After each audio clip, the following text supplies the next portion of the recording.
अस्सलाम वालेकुम जी, मैं हूं ज़िया बलोच। आप मुझे सोशल मीडिया प्लेटफॉर्म पर सुन रहे हैं और देख रहे हैं। सामीन, नवाज शरीफ साहब तशरीफ़ ले आए मुल्क में और उन्होंने अपनी इब्तदाई पेशियां भी भुगत लीं। अगर हम इसे समराइज़ करें तो हमारे पास समरी ये बनती है कि इस वक्त नवाज शरीफ साहब के लिए प्यार ही प्यार है और इमरान खान पर मुश्किलात के पहाड़ ही पहाड़ हैं। आखिर ये मामला किस साइड पर जा रहा है? इससे क्या मायूसी फैल रही है जमहूरियत पसंद कुव्वतों के लिए, और नीज इसको एग्जीक्यूट कैसे किया जाएगा? नेक्स्ट जो फ्यूचर है पाकिस्तान का, वो किस साइड पर किस तरीके से प्लान किया जा रहा है? इस हवाले से अगर हम डॉट कनेक्ट करें तो प्लान ए और प्लान बी नजर आता है। वो प्लान ए और प्लान बी मैंने आपको पेश करना है, और उसके बावजूद इमरान खान साहब की उम्मीद के लिए उम्मीद की क्या क्या किरणें हैं और किस तरीके कहां से उन्हें उम्मीद की रोशनी नजर आ रही है, इस पर बात करेंगे। गुज़श्ता रोज मियां नवाज शरीफ साहब अदालतों में पेश हुए। वो एहतसाब अदालत में पेश हुए, इस्लामाबाद हाई कोर्ट में हुए और नैब में पेश हुए।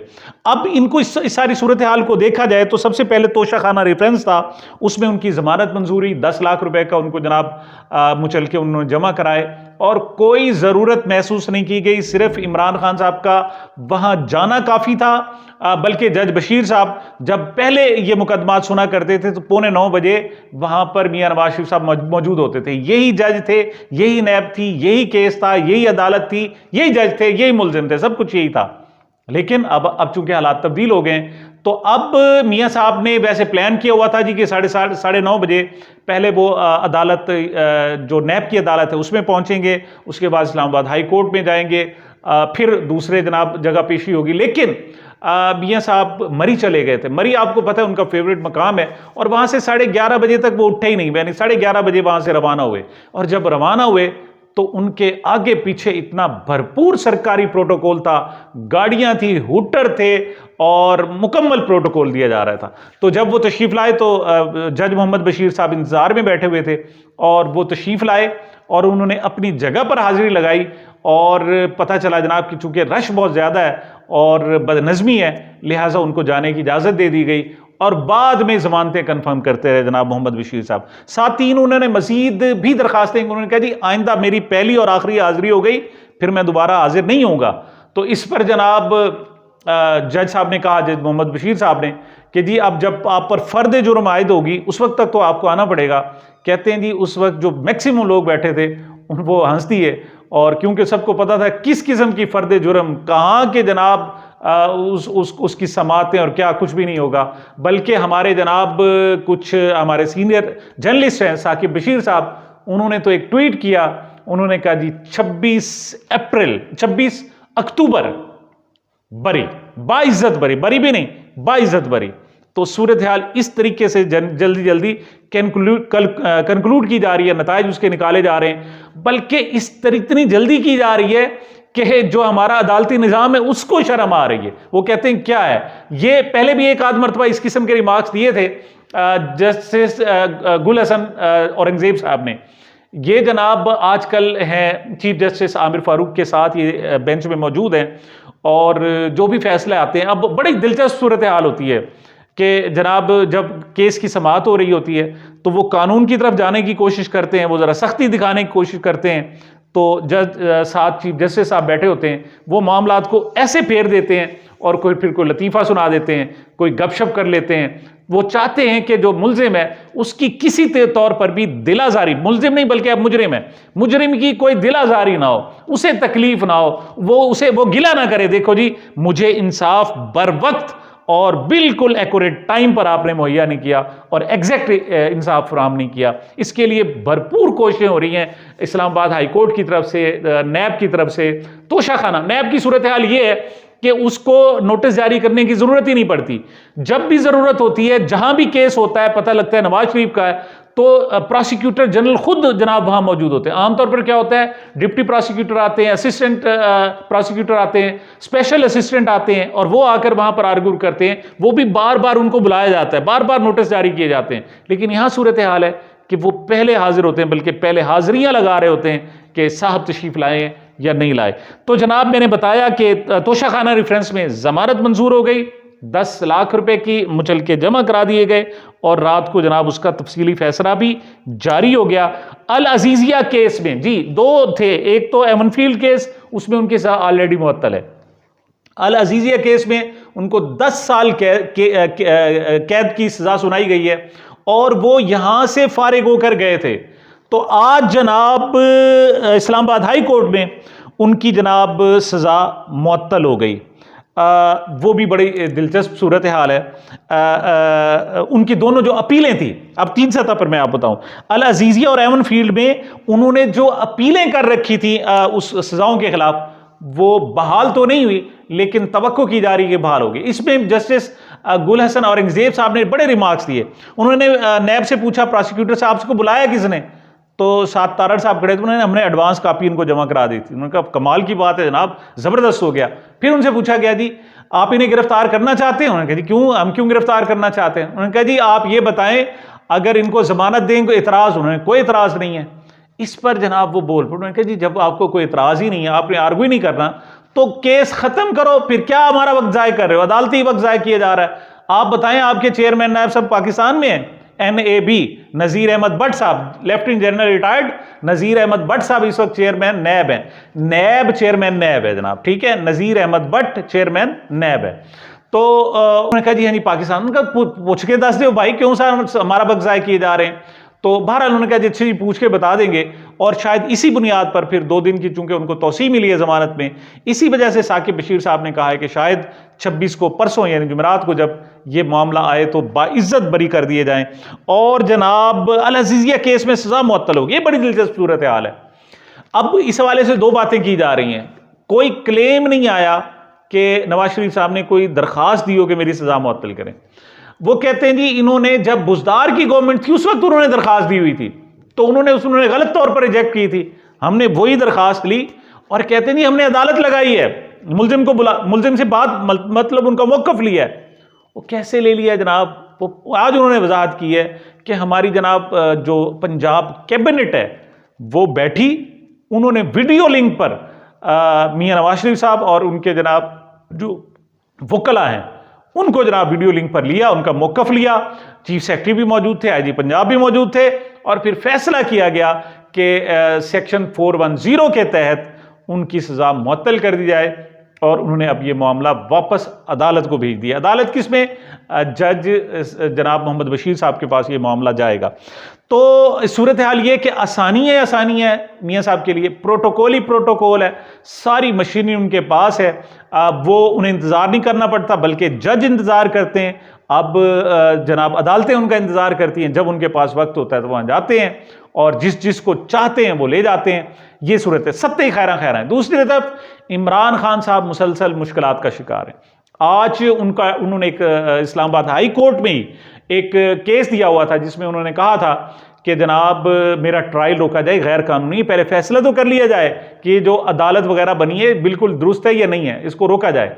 तो उसी जस्टिस गुल हसन औरंगजेब साहब ने ही उन्होंने कहा नहीं जी हम आपको अबूरी रिलीफ नहीं दे सकते, ये बाद में फैसला करेंगे क्या होता है, कोई अबूरी रिलीफ नहीं है। तो उन पर जनाब केस चलेगा। हाँ अलबत्ता यह है कि जनाब अब उनके जो फैसले होते हैं वो उनको पहले सुने नहीं जाते, सुन लिए जाए तो बड़ी लंबी उनकी जनाब सेकंडों में नहीं कई घंटों दिनों में जनाब उनकी जनाब वो मामला चलते हैं, आर्गूमेंट्स चलती हैं और फिर हफ्तों के लिए बल्कि महीनों के लिए वो फैसले महफूज कर लिए जाते हैं और फिर जाकर सुनाए जाते हैं। तो ये गेम चल क्या रही है? अब सवाल ये पैदा होता है कि ये गेम चल क्या रही है? ये गेम मैं आपको बताऊं कि मोहम्मद अली दुरानी साहब चैंपियन है मफाहमियत के, उन्होंने जाकर मुलाकात किससे की है? मौलाना फजलुर रहमान साहब से इस्लामाबाद में मुलाकात की है और 2 घंटे ये मुलाकात जारी रही है। उसमें जनाब फैसला किया गया कि मफाहिमत हो। अब जो ज़राए का कहना यह है कि मौलाना फजलुर रहमान साहब जो हैं वो सदारत से कम किसी बात पर भी नहीं आ रहे। वो कहते हैं जी आप सोच लो, समझ लो, सिस्टम बना लो, मेरी सदारत की गुंजाइश बनती है तो मैं सद हाजिर हूं जनाब, और मेरी गुंजाइश नहीं बनती फिर उनके पास वो कहते हैं जी मेरे 2 इम्कानात हैं, मैं नवाज शरीफ के साथ भी खड़ा हो सकता हूं, मैं इस्टेब्लिशमेंट के साथ भी खड़ा हो सकता हूं, दोनों के साथ खड़ा हो सकता हूं और दोनों के खिलाफ भी जा सकता हूं। मतलब वो कहते हैं मेरे लिए सारे दरवाजे खुले हुए हैं। तो आज 2 घंटे बाद फाइनल जनाब जो टच दिया गया है वो यही दिया गया है कि मफाहिमत होनी चाहिए और दोनों ने इत्तफाक कर लिया है। अब मोहम्मद अली दुरानी साहब ने इसके अलावा क्या उन्हें यकीन दहानी कराई होगी, ये तो आपको अंदाजा है। अब इन सारी चीज़ों के डॉट्स को कनेक्ट करें तो दो प्लान बनते हैं जनाब, प्लान ए और प्लान बी। प्लान ए है जनाब, मुख्तसर मैं आपको बता देता हूं कि आली मर्तबत जनाब मियां नवाज शरीफ साहब आइंदा वजीर आजम होंगे। कोई माने कोई ना माने, आइन को गालियां दे, पाकिस्तान को गालियां दे, पाकिस्तान की रियासत को गालियां दे, कुछ भी कहे, वो कहे हम कैद हैं, वो कहे हम जुल्म है, हम पर अमरीयत है, हम पर जबर है, यहां जमहूरियत नहीं है, इंसानी हकूक नहीं है। वो कहती है ना मरियम, और तुसी रोवो पावे, पिटो पावे, कुछ भी करो, बस वजीर आजम साहब फैसला हो गया। इस पर जनाब सबकी तरफ से तकरीबन मुत्तफिक राय है। उन्होंने कहा जी फिर क्या ज़रूरत है इस तकल्लुफ़ की, आप मेहरबानी करें एक एग्जेक्टिव ऑर्डर जारी कर दें कि आइंदा के लिए जनाब वजीर आजम जो होंगे मियां नवाज शरीफ साहब होंगे। करोड़ों अरबों रुपए आपने ज़ाय कर रहे हैं जनाब, कम से कम एक तकरीबन 80-85 अरब रुपए तो एलोकेट किए हुए हैं इलेक्शन के लिए जनाब, और हो सकता है ये 1 खरब रुपए से भी बढ़ जाए। तो ये क्यों इतनी एक्सरसाइज करने की क्या ज़रूरत है। इवन जनाब हफीजुल्लाह न्याज़ी साहब जो नून लीग के जनाब कायद हैं, वो कहते हैं अल्हम्दुलिल्लाह और इंशाअल्लाह मुंसिफाना इलेक्शन नहीं होंगे। तो जब नहीं होने, आपने अपनी मर्जी करनी है, तो उस पर हो सकता है कंसेंसस आ जाए। ये एक हो सकता है बड़ा कमाल का हो जाए कि जनाब तमाम पार्टियां कहें जनाब कि आप क्या ज़रूरत है इस सारी सूरत हाल की, आप बना लें। लेकिन आगे जनाब प्लान ए में, वो चाहे इलेक्शन के ज़रिए या इलेक्शन के बगैर वज़ीर आज़म नवाज शरीफ हैं, तो आके हुकूमत चलती हुई नज़र नहीं आ रही। इसके लिए जनाब वो प्लान ए का जो एक अलहदा पार्ट है वो ये है कि मियां नवाज शरीफ साहब साल या 2 साल बाद हुकूमत छोड़ देंगे और वो उसकी ऊपर वाली सतह पर आ जाएंगे। वैसे उनसे पूछते हैं ना जी, ये बताएं कि आप मुस्लिम लीग नून के जो सदर हैं इस वक्त शहबाज साहब हैं, नवाज शरीफ साहब अगर बहाल होते हैं तो वो सदर बनेंगे। वो कहते नहीं, वो उसके ऊपर की जगह पर पहुंच चुके हैं, अब उनकी वापसी नहीं है। तो लिहाजा वो वजीर आजम से भी ऊपर की सतह पर चले जाएंगे और फिर उनकी वापसी नहीं होगी। वापसी पे मरियम नवाज साहिबा को जनाब ये सारी की सारी जिम्मेदारियां सौंपे जाने का इम्कान है।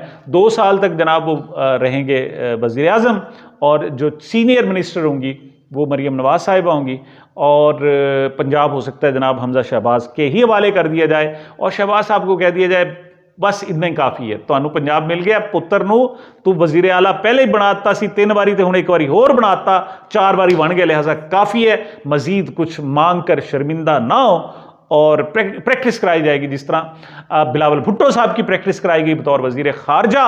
तो सीनियर मिनिस्टर के तौर पर मरियम साहिबा इसको डील करेंगी, और 2 साल बाद खुद फिर एक मरतबा बीमार होकर लंदन तशरीफ ले जाएंगे नवाज शरीफ साहब, और वजीर आज़म अमलन बन जाएंगी मोहतरमा मरियम नवाज साहिबा। तो ये प्लान है जी एक। अब दूसरा अगला प्लान क्या है? अगला प्लान ये है कि कौम तो ने तो मानना नहीं है, कौम ने तो मुंतखब नहीं करना। अभी तक जो हमारे जुगादरी हैं जनाब, प्लानर्स हैं, उनका कहना है नहीं जी मान जाएंगे, ये कैसे हो सकता है ना हमारे, मान जाएंगे जनाब। लेकिन उन्होंने कहा नहीं जी प्लान बी भी बना लो।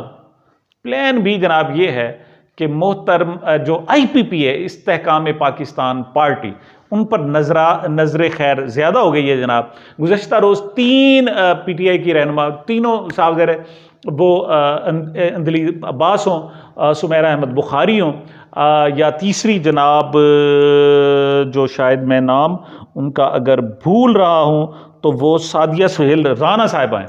तो तीनों ने जनाब IPP में शमूलियत इख्तियार कर ली। बुझी थी, बड़ी परेशान थी, लेकिन चली गई। उन्हें पता है पहुंचना हमने वहीं है, हुक्म जो दिया गया है। अलबत्ता गालियां नहीं दी नवाज शरीफ इमरान खान साहब को, PTI को गालियां नहीं दी। उन्होंने कहा जी हम अगली बात करते हैं, पिछली बात हम करते ही नहीं है। दूसरी तरफ बात सिर्फ यही नहीं, कहा यह जा रहा था कि IPP वक्त ज़रूरत नून लीग में शमूलियत इख्तियार कर जम कर दी जाएगी, जैसे यहाँ पर सराइकी बहाज बना था जनाब। अब जनाब पता चला है कि नहीं, बलूचिस्तान में जो जनाब नून लीग के लोग बैठे हुए थे वो भी IPP में शामिल हो गए हैं। अब ये सवाल किया जा रहा है कि फर्ज करो कौम ने इस नवाज शरीफ को रिजेक्ट कर दिया, तो अगला प्लान क्या होगा? अगला प्लान बी है जनाब, IPP बवक्त ज़रूरत काम आएगी, और जनाब परवेज़ इलाही साहब वो उन्हें इसलिए उनकी इन्वेस्टमेंट की जा रही है, उनको जनाब बिल्कुल तैयार कर दिया गया है और मर्द मोमिन मर्द हक बना दिया गया है, मर्द बुहरान और मर्द जेल और मर्द नैब और मर्द एंटी करप्शन उनको बना दिया गया है। वो वक्त ज़रूरत उठेंगे जनाब और IPP उनके साथ होगी, इर्द गिर्द की पार्टियां भी उनके होंगी, बची खुची जो PTI होगी वो भी उनके साथ होगी और फिर वक्त ज़रूरत परवेज़ इलाही साहब को भी वज़ीर आज़म बनाया जा सकता है। ये प्लान B है। खान साहब, असल मसला यह है कि सब कुछ किया जा सकता है, पार्टी बनाई जा सकती है, पार्टी तोड़ी दी जा सकती है, जेलों में डाला जा सकता है, जेलों से निकाला जा सकता है, मुकदमात 186 कायम किए जा सकते हैं, मुकदमात खत्म किए जा सकते हैं, लेकिन लोगों को वोट पर राजी कैसे किया जाए, उसके लिए जनाब इत्तला ये है कि खान साहब पर एक और बड़ी कोशिश होने के लिए जा रही है। उनको पहली मरतबा मिन्नत तरला किया जाएगा और साथ ही कुछ डराया धमकाया भी जाएगा। ये क्या फेज़ होगा, इस बारे में इंशाअल्लाह दोबारा बात करेंगे। मुझे मेरे चैनल को अपनी मोहब्बतों और दुआओं में याद रखिएगा। मिलते हैं छोटे से वक्फे के बाद।